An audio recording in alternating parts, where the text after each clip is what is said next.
Have you been on a date alone? Welcome back to the comfort table. I'm Teal, this is Cian, and we have... What activities do you usually associate with going on a date? So, I guess movies are one, eating out, and solo trips maybe? Yeah, we both of us do this quite often. I mean, not trips all the time, but definitely like movies or just eating out by ourselves. But sometimes I'm surprised when I realize again that it's not the norm. I don't know. I feel like the people who don't consider doing. There's a few types of people. There's people who don't consider doing this. Then there's people who are envious that we can do this because they feel like they do not have, I don't know, The guts to do yeah, it. the guts to do it, or they are like, why do you do this? Like something's weird with you. Yeah, like doing things alone is not normal. Yeah, so there's a variety of reactions to it, but because we do it quite often and like my sister does it quite often, it doesn't feel strange to me at all. So I guess a big part of this is like what society expects of these activities. So for example, a movie is maybe a social activity, so if you do it alone, it seems a bit, Strange unless you're like a movie buff, yeah, which I'm not. which I'm not, yeah.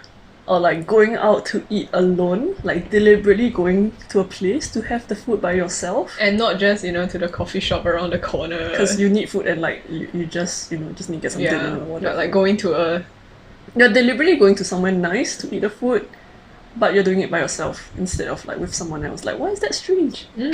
So let's talk a bit about like why we do it and maybe some stuff that we learn doing it. So let us know also whether you do solo stuff by yourself. or do you think we're weird at the end of this video? So why we do it? Well, for most part, especially going for movies alone, it's more of like logistical convenience. Because like, I want to see the movie. I can't be bothered to, check who else wants to see the movie and what times, we which have. days Yeah. they are free.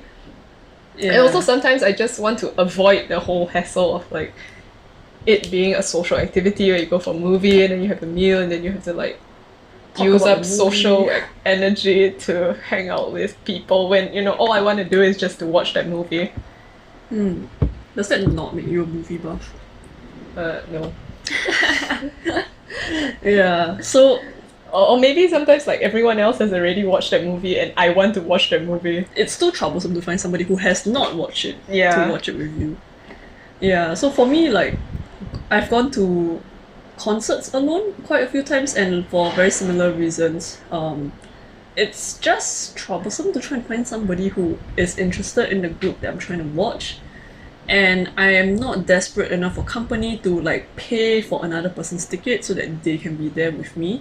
And honestly, I feel like I will not have that much fun because they're not that big of a fan of that group. If you really don't have the guts to go by yourself and like you really need a friend but you can't find anyone, I guess the solution would just to be pay for your friend's ticket. Like if there's somebody who's willing to tag along, just pay for their ticket, Yeah. Another thing I do is also go to cafes and bars alone. So I go to cafes to maybe just like do my own stuff, do some reading, and I go to bars. Also just to do my own thing. I'm not there to get picked up or pick up anybody. I just want to go there and Enjoy not the be bothered. atmosphere, have a drink. And actually, I am annoyed when people try to talk to to you. me because I just... No, don't intrude on my personal time. Yeah. I think in a lot of these cases the activity is our main objective and we just don't really care for the social part, or in certain cases it's either cumbersome or it's just like not the point. It's just the secondary priority, right? Yeah. But are there any interesting things that have happened while you've been out alone? Are there positive experience? Positive. I have one. So I went to a K-pop concert that was like a mix of groups. I paid for a very cheap ticket because I went very last minute and I didn't want to stand for like a whole bunch of groups because I was only there to see Monster X. I didn't want to stand for 3 hours just for like a 20-minute performance. So I chose one of the very high, it was like second or third story. And lo and behold, the person sitting next to me actually came from, I think, another country, another Southeast Asian country. And she happens to be a Monster X fan. And I think she realized because I either hung a charm or I had the light stick out or something. So like she knew I was a Monster X fan. So she happened to be next to me. And she was like, hey, are you here for Monster X as well? And I was like, yeah, I am. And we just started talking like very briefly. And I think we just exchanged like who's our stand, like who's our bias and things like that. So that was a pretty cute experience. Mainly because it's, I guess, mostly positive. Like, but there is a negative, similar context but negative experience on a trip. Oh. Which is? So I've gone to concerts alone overseas as well. There was one time I went to Korea to watch a Peppertones concert, and at that time I technically am still running the Peppertones fan blog, where I translate their lyrics to English. Honestly, the blog doesn't have a great readership, but I guess people do read it because I posted that I was really lucky to get tickets and that I'm going. And I think, obviously I'm flying there because I'm not in Korea, right?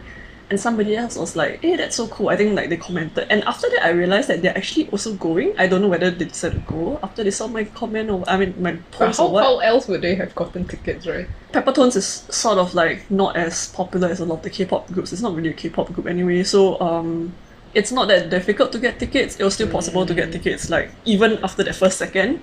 Whereas for a lot of other groups, it's like, first second, gone. You have no chance of getting the tickets except on the second-hand marketplace. So I guess she managed to get tickets. And it was very weird, but she messaged me on my Instagram. So at that time, I do not have an Instagram for the Peppertones fan blog, only my personal Instagram. And it was not a linked in any way from that page, so I don't know how she found it. But because she found it, right, so I felt a bit creeped out because of the context of how it was not easily findable. Not like, here where I'm using the same name everywhere. She found it, she messaged me, and she was like, hey, I'm also going to Korea to watch the concert on this date. The concert had a few dates. She was like, I'm watching the concert on this date, I know you're watching it on this date, which is not the same date, but she was like, do you want to like meet up or anything? And I was like, meeting up with random internet stranger. So first of all, I do not know her name. The Instagram that she messaged me on didn't have much information about her, which I know is a her now because I've seen that person in person, but like, so you eventually agreed to meet? No, I did not. And I still met her, right? So what happened was I can't remember what exactly I messaged her, but I tried to come up with an excuse of like, I don't feel very comfortable meeting with you because I'm on a solo trip and I'm worried that if anything happens to me, nobody is nearby enough to help me. And also, I couldn't tell whether this person was like a guy, a girl, a creeper, a genuine fan. Right? I was just like, and the person could be a genuine fan and a creeper, not exclusive, right? So I was just like, sorry, I have some other plans. And then they're like, oh, it's okay, it's cool. So I was going for the concert on the third day and she was going on the fourth day. I thought we'll never meet. On the third day when I was there, I have photos of myself on my Instagram. So while I was at the toilet, she found me and she was like, are you cute? And I was like, yeah. But because she spoke English to me, right, in Korea, so I was like, who are you? And it turns out that it was that person. She is stalker. So she bought another ticket. So like that is she bought a ticket to go on the third day. Yeah, but the thing is, it turns out that there was still tickets on the fourth day. So I also bought tickets for the fourth day. To go with her. No. I went on the third day and then it was such a great experience. And then I realized on the train back that there were still tickets for the fourth day. There wasn't any on the fifth day, which is the finale day. So I bought another ticket for the fourth day. And I knew that originally she was going to go on the fourth day. Did you meet up on the fourth day? I think we saw each other, but we just said hi. Yeah, but on the third day, I got chosen for one of their signed CDs during the concert. So when the whole thing finished, she ran to me, like, because we're sitting in different areas, she ran to me and she was like holding my hand. She was like, that's so cool. Then I was like really excited, right, because I also won the signed CD. So I was like, yeah. So I guess it ended up being a positive experience, but I was honestly so concerned when she first messaged me on Instagram because I was like, who is this person? I'm honestly scared. I started searching like, is there any way I can learn like self-defense lessons before I go on my trip and things like that. Because if you're going with a friend, right, the least you could do is like you have a friend as an out, you can be like, I'm gonna meet my friend at this time, and then your friend can call you because they're in the same country, right? But then like I had no other options there, and I was like, what if they suddenly want to go for drinks or food or what? And I'm like, You have no alibi or like no excuse, right? so that was the only time that I really genuinely felt like concerned, and it was a relatively Do you still mild keep in situation. contact? No, I do not, and I've also okay. kind of stopped updating that blog. So that was a like very one-off and very strange and interesting experience. Honestly, I've never thought that I would feel uncomfortable doing anything by myself except like until this happened. Other than my exciting solo trip. I'm trying to think if I've had any like positives from doing things alone. Yeah. I'm not sure if this is a positive, but like there was once I was just exercising in the exercise corner, doing my own stuff, and then this uncle who was also doing his own stuff, and this uncle is like really fit for his age, and then he looked at me and I looked at him and we were both like taking a break and drinking water. Then he started saying like, oh, I see you're trying to do this. Then I'm like, yeah. Then he's like, oh, do you want some tips? Then he gave me some pointers and I was like, uncle, like, you're really fit. How do you stay motivated? So it became a conversation. Go to the gym Solo now. trips. I guess my exchange would be considered a solo trip. There was only one other person from our Yeah, university. and most that of the went. time we just like did our own things. Yeah, because you're not that close. So when I was on exchange every weekend, I would just take my bicycle and just like cycle out somewhere. By the way, she was on exchange in Japan, but she speaks the language. Some amount of the language, So when I went there, I was not that great. I could order food and ask for directions so I wouldn't die, but I wasn't that great. Okay. Do you have any positive or negative experiences then? I didn't really meet any strangers there. Yeah, but I think it's because it's Japan. And even if you meet strangers, they also avoid you. Yeah, like as a culture, they are not. Yeah. Like, yeah. So But when we went on our grad trip, in Japan, there were a few groups of aunties who chatted us up, right? yeah, I don't remember because you're the one talking to them because I Oh. obviously cannot speak Yeah, Japanese. so we went to trek up this mountain, and then this bunch of aunties took the car up to like the parking lot. So when they passed us, we were walking along the road, and then they waved to us. They're like, "Ah, "Go Yeah, for it, I young honestly- people!" I honestly think I don't remember it just because I didn't have to respond. Like I was there, I was like, Teal can take care of the talking. I will just be a person who Yeah. doesn't understand. So that Japanese. happened. They passed us in the car. But it was not a solo. Yeah, because we were together. Yeah, and then when Yeah. we were at the parking lot, we met them again. Then they were like, "Oh hi!" And then the third time when we went back down the hill to the onsen, they were like, "Hi!" again because they had just come out of the onsen. So Right. it was. Would it have been different if you were there alone? Like, would you have felt different about it if you were alone? No, it would still be like, why are these middle-aged aunties so friendly? kind of reaction. Yeah. I realize like a lot of the things that I do solo are just like, a lot of it are just concerts, like concert related things, and I just don't think I'll find anybody who is interested enough to go, so I'll just go by myself. I've been to Korea, I mean like not counting my exchange, I've been to Korea like 2 times for concerts. The first one, I was there for a few days solo, and then like some other friends joined, and then we shared a room afterwards. But that was interesting. It was a very different experience compared to doing it alone, because they went on different days. Me and my friend went on the 3rd day, whereas the other 2 people went on the 1st and 2nd day. So every time they came back, they told us what happened. And then because we were on the 3rd day, which was the finale day, then we were like we sort of knew what was gonna happen because they only changed some bits of it. Right, but it was quite exciting because every day they go and queue for merchandise, and then there was a lot of fan gossips, and I was like, oh gosh, I am not a very up-to-date fan. For meals, I don't actively find it strange if I see people eating alone.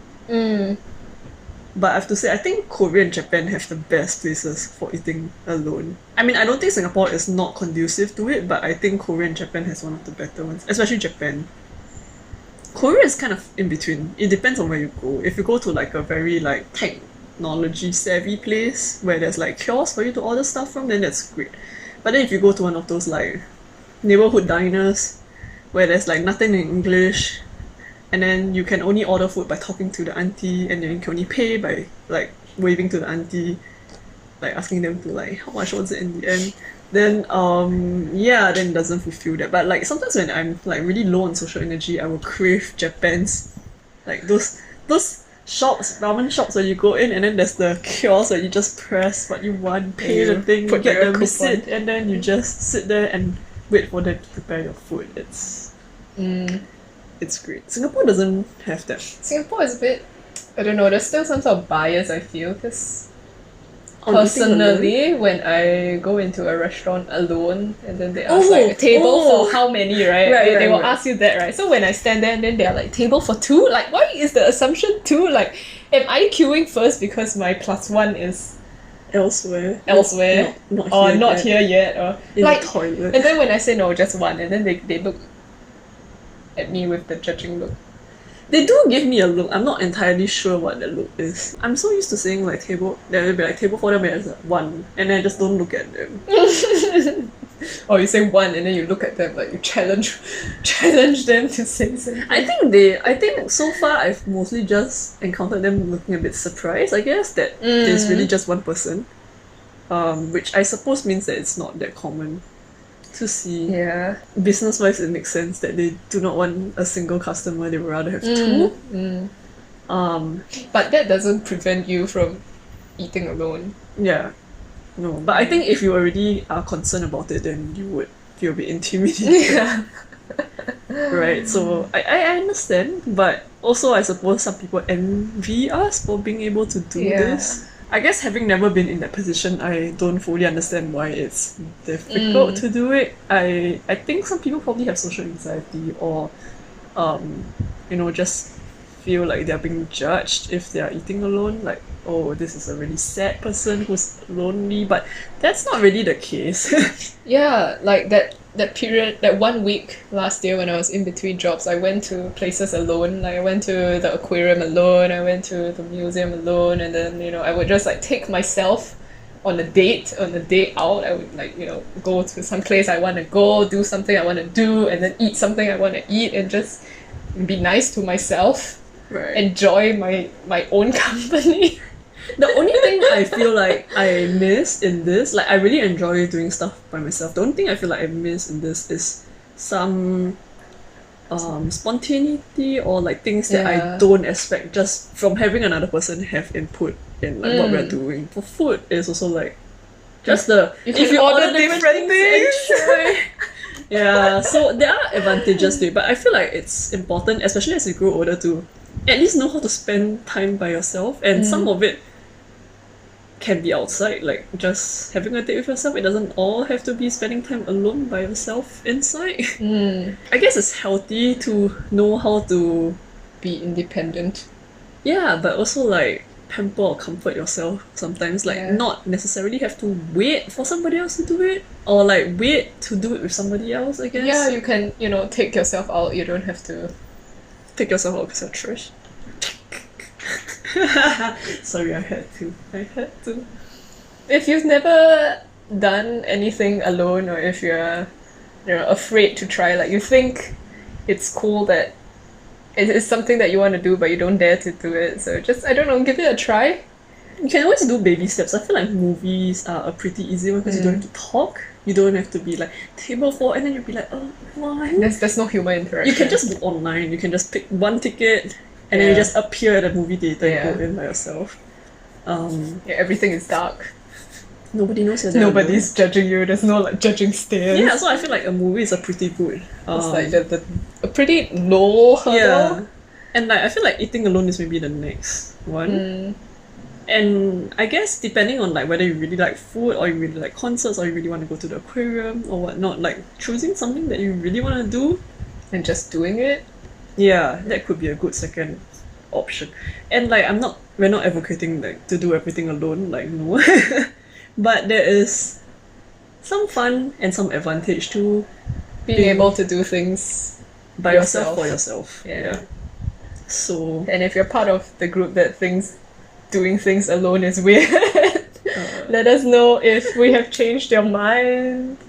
or you can advocate your position. We are open to hearing about it. Because honestly, I haven't really heard from the other side on this. Yeah, because I guess our friends are mostly people accepting of our behavior. Yeah, they don't think it's weird. They're just in the okay, yes, it's nice, you can do it. We may not do it.